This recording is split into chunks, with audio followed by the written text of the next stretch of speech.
Michigan case, the trace evidence, the tan residue located on the car, is subjected to a thorough forensic analysis by an analytical chemist who specializes in identifying materials. I found that the tan material is composed of a metal oxide, and I couldn't really specifically identify it. Then there was also a celluloidal material. That's a material related to plants, probably natural origin. This natural material that Phyllis Buninger discovers may be a clue to the object's origin. It was almost plant-like in nature, and yet it had other indications that it was mechanical.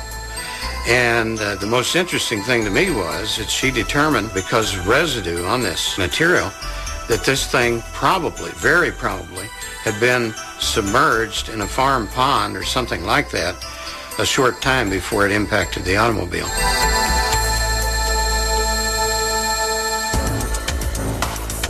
Buninger rules out a small meteor and a foreign object from the road. She further concludes that whatever the object's origin may be, it carried no heat and was of an extremely low mass. It's really a wild guess, but clearly I cannot think of any natural phenomena coming from the sky and leaving the dirt like that and not also causing a lot of damage to the car. So it's truly a mystery. This event is just one of more than 3,000 incidents that have been categorized as trace cases since the 1960s.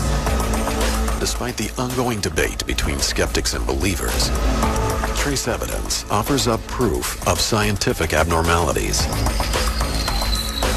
Abnormalities that have yet to be explained. Today, the UFO community pays tribute to one man for bringing trace cases to the forefront of scientific scrutiny. Northwestern University astronomer and U.S. government UFO consultant, Dr. J. Allen Hynek. So he turned on a lot of people to do something besides just report UFOs. He said, specialize, specialize, specialize. Come up with something that you can do that somebody else can't. And he's the one that actually stimulated the study of trace cases. Allen Hynek and I, as we went through the years, became very, very good friends. And he believed that so many things were going on that they had to be categorized. And because we were throwing a lot of things into one basket, and you're going all the way from a light in the sky to a landing and little guys. Out of these UFO cases, Dr. Hynek and Phillips agree that the most startling evidence came from the trace cases. They believe that this scientific evidence could be the key to solving the UFO riddle.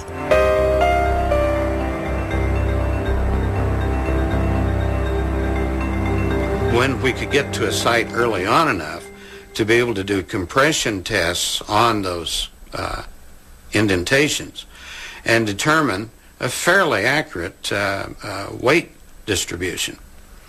And the weights that you would come up with on the egg-shaped objects would be on the order of 14, 15 tons, and the classic disc about 8 to 10 tons. These early observations led Dr. Hynek and Phillips to the belief that they were onto something big. Then, in 1964, an event in Socorro, New Mexico, changed their entire approach to the UFO topic. There was a police officer, Lonnie Zamora. He was driving his police car. He heard a noise and he thought somebody had blown up a dynamite shack or something. Being a cop, he has that curiosity factor. Something happened out of the ordinary. What was that flash? Comes up over a little rise. There, about 75 yards from him, is an object sitting on the ground.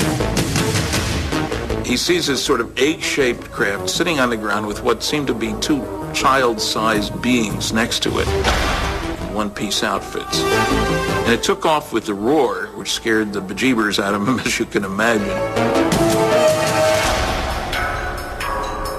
A subsequent investigation of UFOs by the United States Air Force found physical trace evidence that supported Officer Zamora's testimony.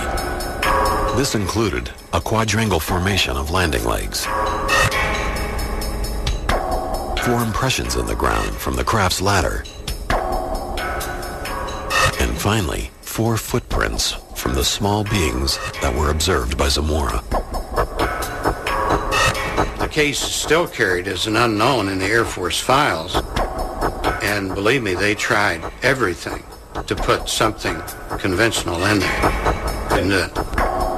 As time passed, Phillips says he came across thousands of cases that supported the reality of the UFO phenomenon. But ultimately, it would be an obscure event in rural Kansas and a single Polaroid photograph that would change everything.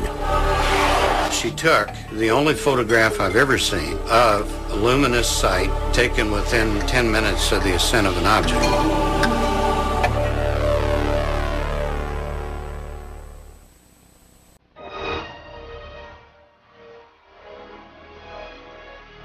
November 2nd, 1971, Delphos, Kansas.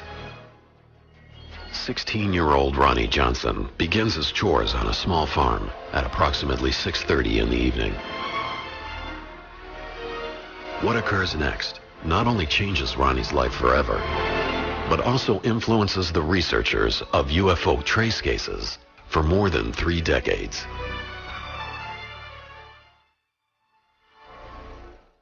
As he's working, suddenly he hears a noise, which sounds, he said, like a large, out-of-balance washing machine. It was very loud, and the area lit up.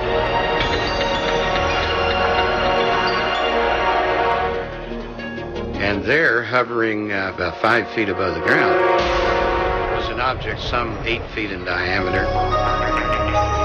the top of which was about 10 feet above the ground. It was brilliantly glowing in multi-colors. No particular color at any particular time. Ronnie stands in fear as he watches the object. Toward the end of this period, the brightness of the object increased, the sound increased, and the glow at the base of the object increased. And the glow at the base of this thing appeared to be like a shimmering steam that was falling from the base toward the ground. And as he watched, it flared up in brightness and it blinded him as it took on. He could hear the sound receding to the south slowly, and finally started regaining his vision, ran to the house, told his parents. They ran outside, also saw the object.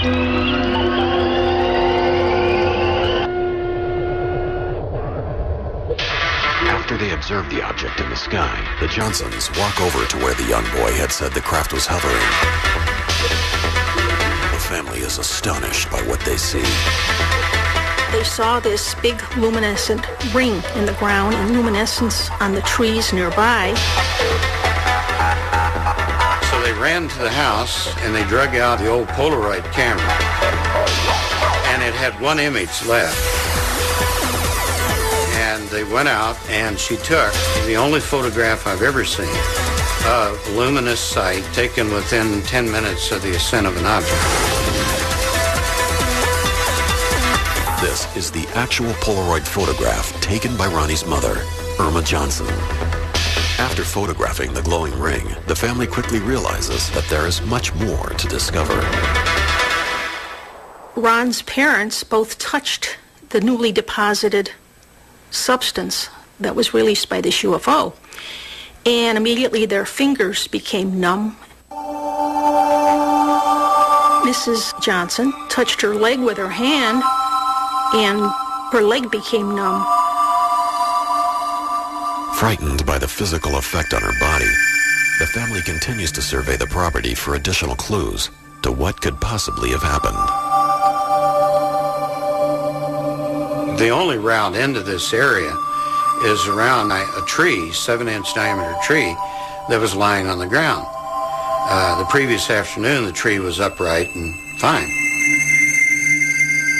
Could this tree have been knocked down by the craft Ronnie witnessed? The Johnson family is left clueless. The next day, Sheriff Ralph Inlow launches an investigation on the property. When the sheriff arrived and he went out into the site, he was the first one to notice a broken tree limb, which was broken 8.5 feet above the ground and initially had projected out over the edge of the ring. So he decided, well, probably this is broken back and downward because of an object or a solid something that went in there. Sheriff Inlow also discovers a mysterious residue inside the ring. And by that point in time, the ground surface of the ring was a pure white crust, very hard. And as shows up in the photograph, its contrast to the soil in the center and the soil around it is remarkable.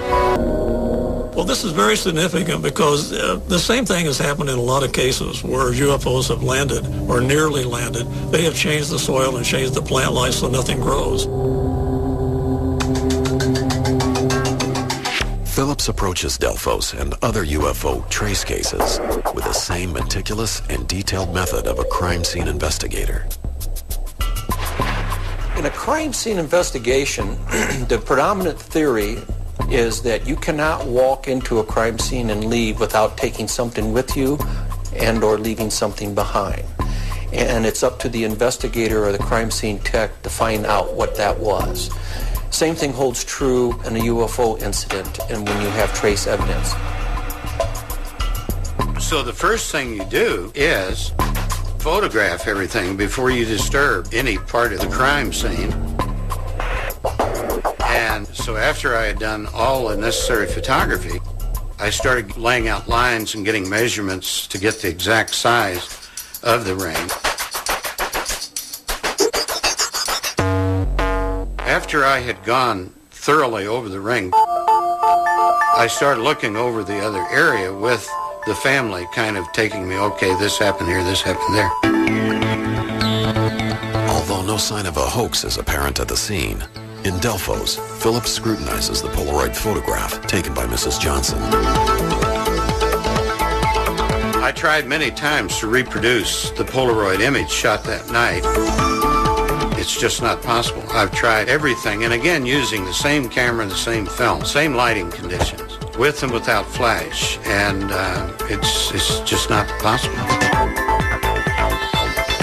Intrigued by his findings at the site, Phillips returns to Dr. Hynek with nearly 40 pounds of soil samples and more than 100 photographs.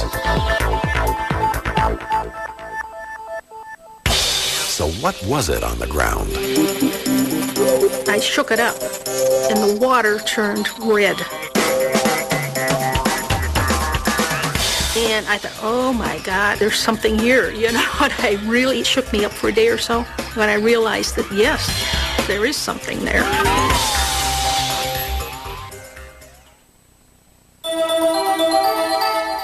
Beginning in the 1960s, Dr. J. Allen Hynek believed that trace cases might be the key to solving the UFO enigma. In 1971, in the small town of Delphos, Kansas, a UFO encounter set the bar for trace case examination.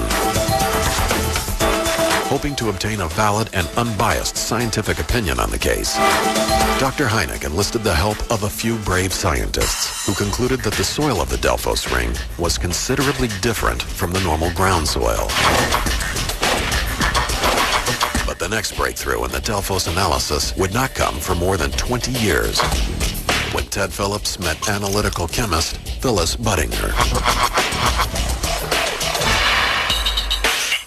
Inside the scientific world, Budinger's expertise is known as spectroscopy. Spectroscopy is a group of techniques. You can also quantify things in liquids and gases.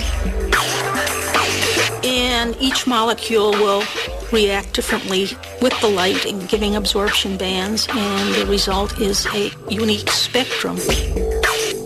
Much as DNA is unique to each human. To investigators outside the scientific world, simply put, you give Budinger a dirt from Delphos, and she will tell you what's in it. So in 1999, Phillips sent samples to Budinger's Frontier Analysis Laboratory in Chagrin Falls, Ohio, for study. I really didn't know what to expect. I knew there was some organic substance there. I didn't know what I was going to find. I'll never forget when I first got them. I put some in a test tube.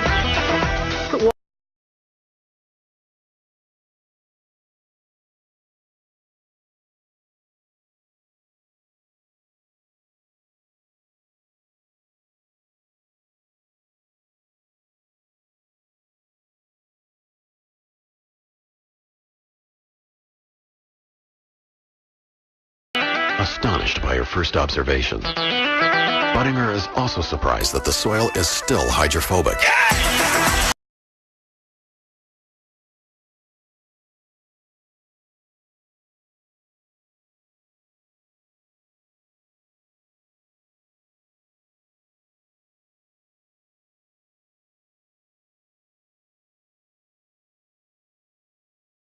To show you that the Delphos ring soil is still hydrophobic after all these years. I'm going to add these approximately the same amount of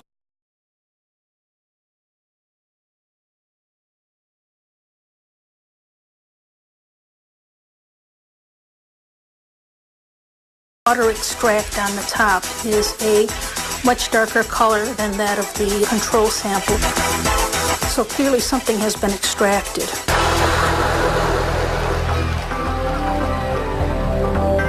On subsequent trips to the Delphos site over a period of 10 years,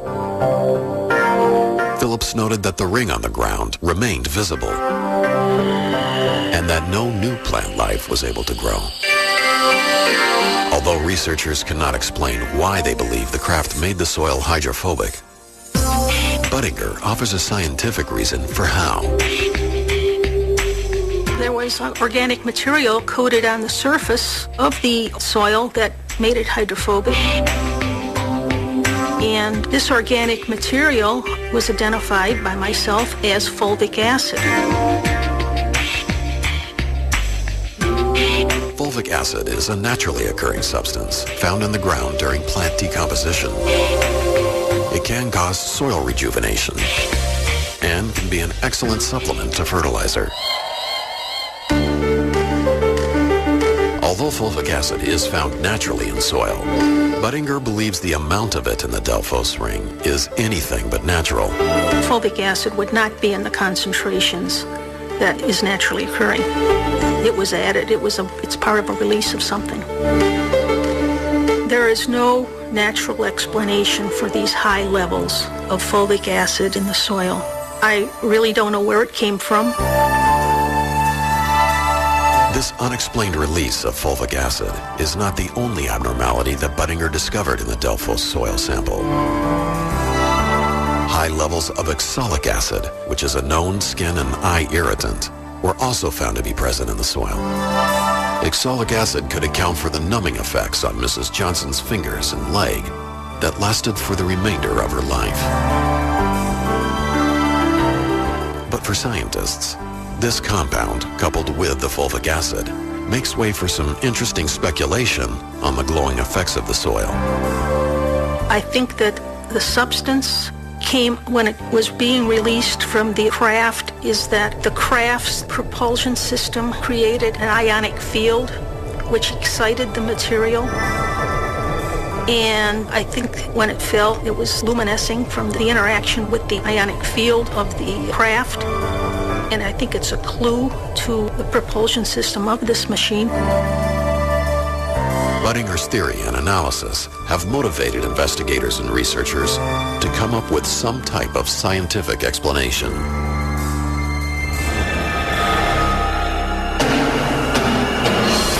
Years after the Delphos incident, another trace evidence case causes widespread panic in Missouri. All the people are screaming, and it's hovering there 10 feet above the ground.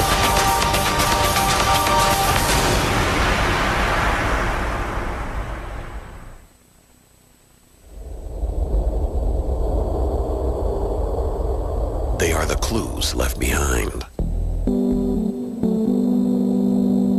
From a quadrangle formation of landing legs in Socorro, New Mexico, to a mysterious glowing ring in Delphos, Kansas,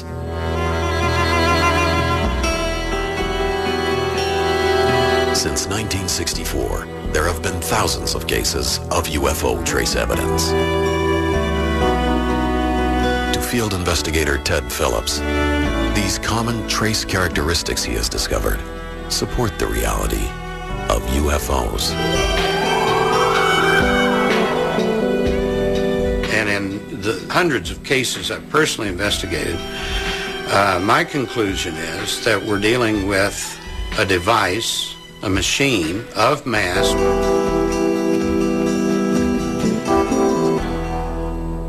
constructed by an intelligence and under the control of something intelligent. And that's obvious by the things that they do, the way they maneuver into a landing site, out of it, a number of things. September 1st, 1974. Langenberg, Saskatchewan, Canada. For farmer Edwin Furr, a routine chore turns into one of the most frightening experiences of his life. Furr observed this object near the ground. He stopped and went over very close to it. And he could see it was metallic looking. It was flat on the bottom. It was domed on top. It was hovering just a foot or so above the ground. And he's 15 feet in daylight away from an object. No sound. It's spinning, rotating at a very high rate.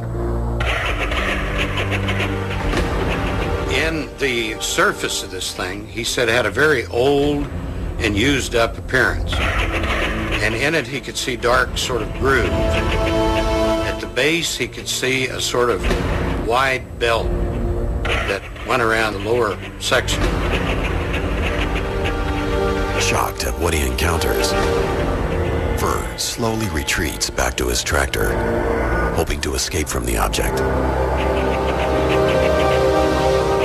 As he climbs back on, his shock turns to terror when he realizes there is more than just one UFO. And he could see there were four more, and they were sort of equidistant from each other in a semicircle around the high grass. All same type of objects, same configuration, same color, all rotating. The ground, or the crop underneath the object, was spun in a spiral. And the plants were rotated and knocked down underneath each one of these. After hovering in the field for a few minutes, the objects begin their ascent. The objects ascended silently, vertically, in a step formation. Object 1, 2, 3, 4, 5. And as they ascended vertically, silently, he could see beneath each object two vent-like extensions, out of which there came a 6-foot-long plume of gray material.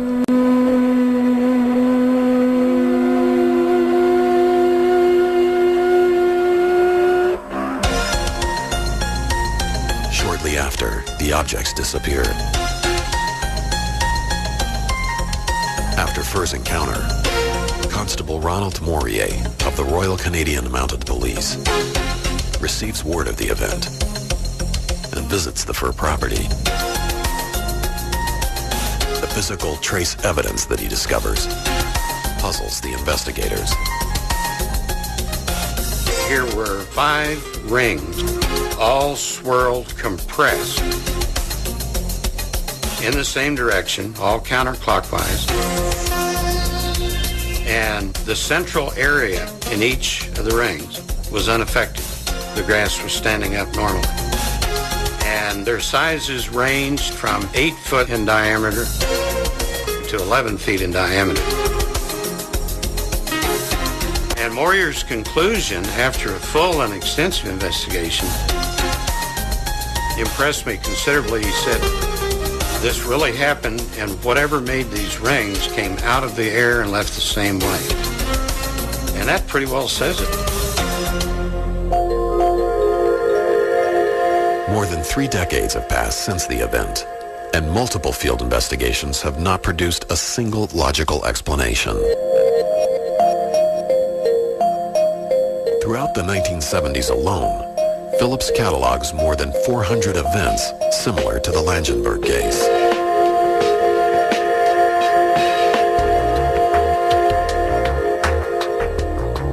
October 8, 1978. Cato, Missouri.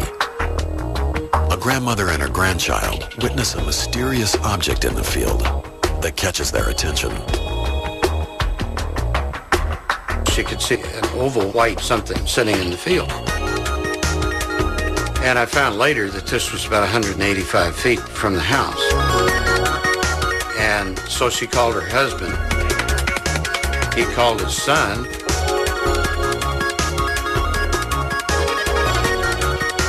And it wasn't doing anything. It was just sitting there. The neat part is they came up with the explanation that it must be a piece of metal that blew in there in a storm. So they didn't say it's a UFO out there. They said, you know, something's in our field and it shouldn't be there. We got to get it out. When the father starts his tractor to move the object, something strange occurs. The object leaps about 10 feet straight up into the air. Reaction. Control. And this thing is only like 4 feet in diameter. And all the people are screaming. And it's hovering there 10 feet above the ground. The object then begins an ascent away from the property. Not fast, just kind of cruising. No sound at any time. And the object is rotating. No wings, no engine, no visible means of support. It continues its climb. It makes a definite right turn, which I find later is across the wind. Flies to the right slightly for a few feet. Makes a very strong left turn across the wind. Another right turn and continues to climb. As the object increases elevation, the witnesses report that it merges with a second, much larger cylindrical-shaped UFO in the sky. And the cylinder flies away at a pretty good rate of speed. And so the farmer and his son walked to the spot where the object had been. And they arrived there to find a 4-foot area of dehydrated plants. And the whole site already is turned a very dead, wilted brown.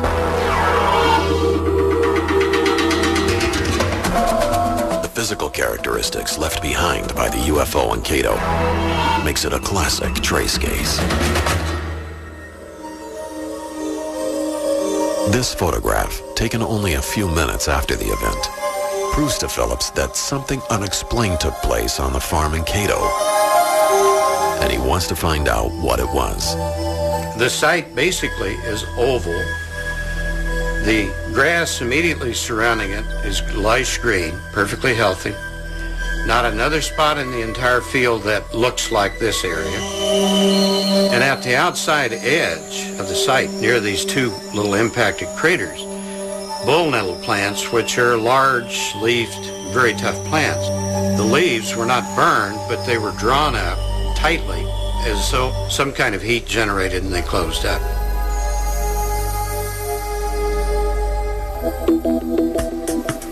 To Phillips, this discovery could be evidence of the craft's propulsion disturbing the Earth.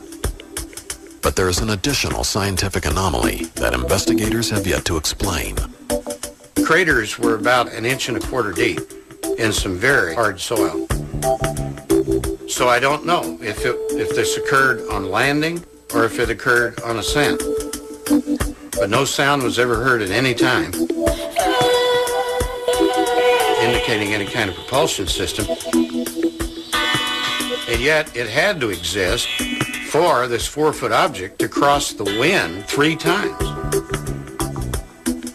In the course of Phillips's investigations, trace cases like the Cato event consist mostly of physical effects left behind on the ground.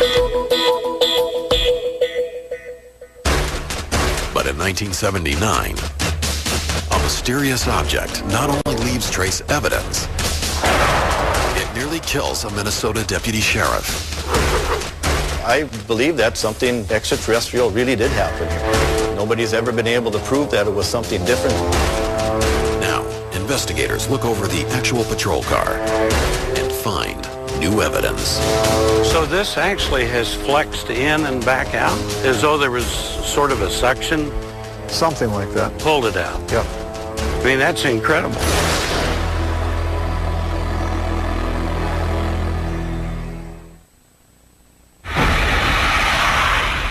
August 27th, 1979, Warren, Minnesota.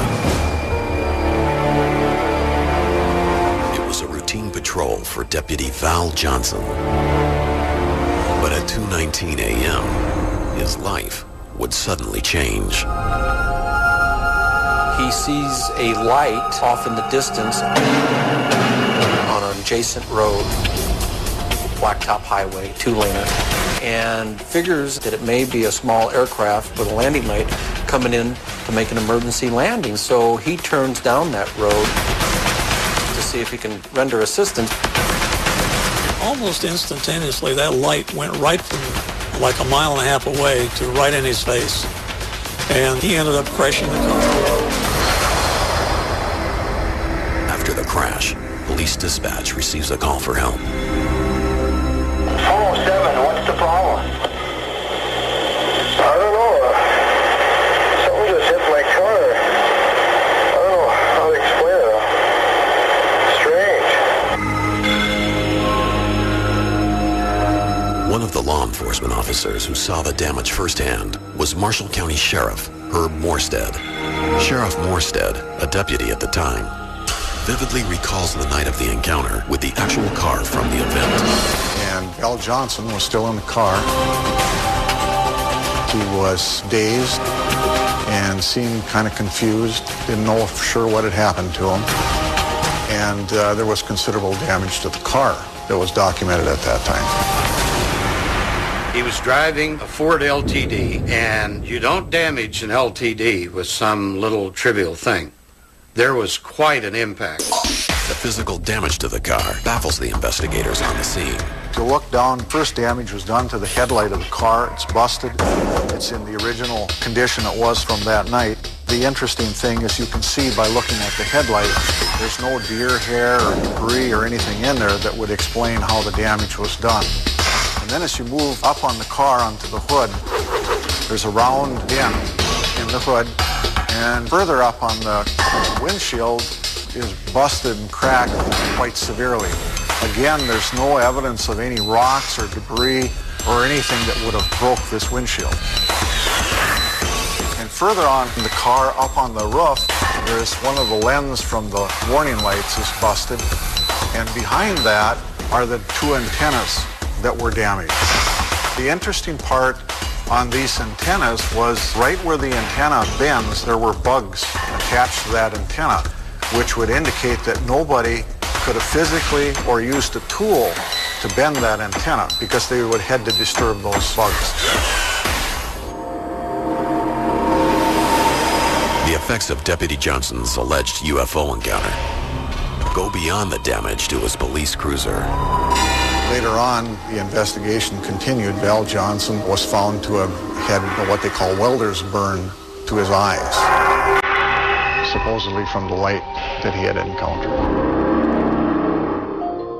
One of the other things that was curious is the watch on his wrist and the car clock both stopped for 14 minutes.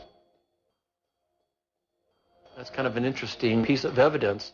For what most people don't know, though, a lot of cops will synchronize their watches with dispatch, the car clock, and then their private timepiece, so that all three were operating at the same time, so that in the course of your night you made notations in reference to a case that it would be as accurate as possible. I wish I knew what happened during the 14 minutes that these two timepieces were affected. But there is, again, a lot of room for speculation, scientific speculation, of what happens when a person's involved in something like this. Deputy Johnson's squad car has been put on display at the Marshall County Historical Society Museum. Phillips has traveled more than 1,000 miles exclusively for this History Channel program in order to see the damage firsthand. Phillips arrives in Warren, Minnesota, and receives a personal guided tour of the squad car by Sheriff Morstead. I've looked at photos of this so many times, it's like I've actually seen it. And that's incredible. Phillips is then startled by a new piece of evidence given by the sheriff. The windshield has probably got the most damage. It's damage that was caused by a force pushing that windshield in and then back out again. Really? Yeah. So this actually has flexed in and back out, as though there was sort of a suction? Something like that. Pulled it out. Yep. I mean, that's incredible. For more than 3 hours, Phillips and Sheriff Morstead survey the car and discuss the case. Phillips also learns that current law enforcement officers have no doubt about Johnson's story. Well, I believe Officer Johnson, when he was working as a deputy, I believe he was honest that night. He told the facts. Val Johnson was a good, honest man, a good deputy sheriff, and I have no reason not to believe him. When an officer comes forward with a story of an encounter, he or she risks everything. Their career, their personal life, maybe their marriage, their family. They're putting it all on the line.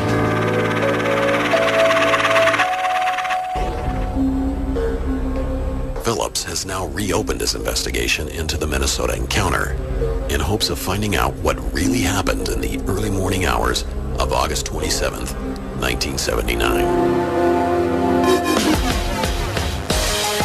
Many researchers believe that this trace case, along with thousands of others, will eventually lead us to the truth about UFOs. I think landing trace cases, physical trace cases, are a very important aspect of the whole picture, especially when people say there is no evidence. Well, fingerprint is evidence, isn't it? So often you hear people say, well, I don't believe in UFOs, or I'll believe it when I see it. Well, the significance of that is they could just look at a trace evidence case and they can say they've seen it. It gives us evidence that, along with the witnesses' observation, that there is something out there. I think what we're finding at the landing sites certainly confirms the reality of what are called UFOs. And it confirms them because it is proof positive that something very unusual took place, and what remains there is inexplicable. And it's probably the biggest story of mankind if we come out and show people the evidence. Classic disc, about 8 to 10 tons. These early observations led Dr. Heineken Phillips to the belief that they were onto something big. Then, in 1964, an event in Socorro, New Mexico changed their entire approach to the UFO topic. There was a police officer, Lonnie Zamora. He was driving his police car. He heard a noise and he thought somebody had blown up a dynamite shack or something. Being a cop, he has that curiosity factor. Something happened out of the ordinary. What was that flash? Comes up over a little rise. There, about 75 yards from him, is an object sitting on the ground. He sees this sort of egg-shaped craft sitting on the ground with what seemed to be two child-sized beings next to it. One-piece outfits. Despite the ongoing debate between skeptics and believers, trace evidence offers up proof of scientific abnormalities. Abnormalities that have yet to be explained. Today, the UFO community pays tribute to one man for bringing trace cases to the forefront of scientific scrutiny. Northwestern University astronomer and U.S. government UFO consultant, Dr. J. Allen Hynek. So he turned on a lot of people to do something besides just report UFOs. He said, specialize, specialize, specialize. Come up with something that you can do that somebody else can't. And he's the one that actually stimulated the study of trace cases. Alan Hynek and I, as we went through the years, became very, very good friends. And he believed that it was mechanical. And the most interesting thing to me was that she determined, because of residue on this material, that this thing probably, very probably, had been submerged in a farm pond or something like that a short time before it impacted the automobile.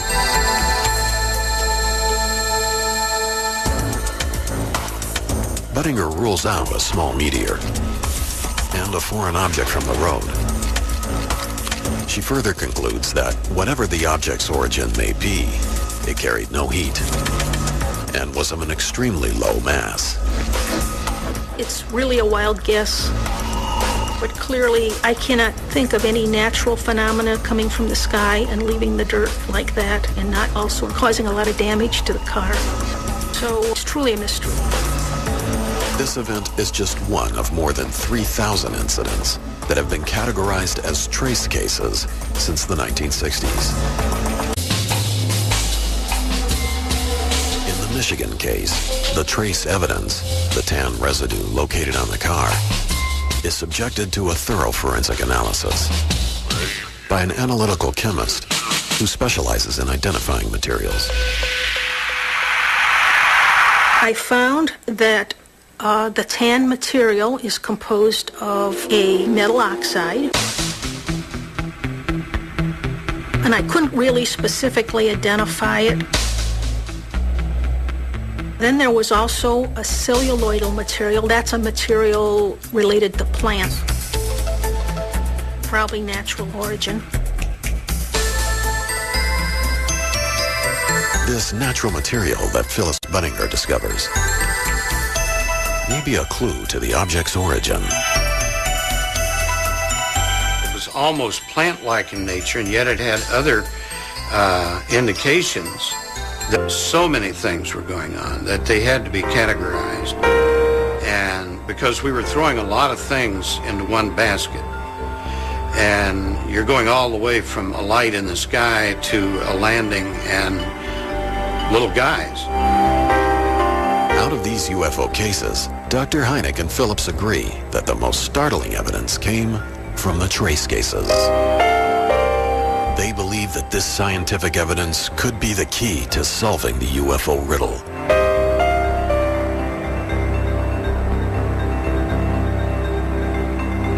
When we could get to a site early on enough to be able to do compression tests on those indentations and determine a fairly accurate weight distribution.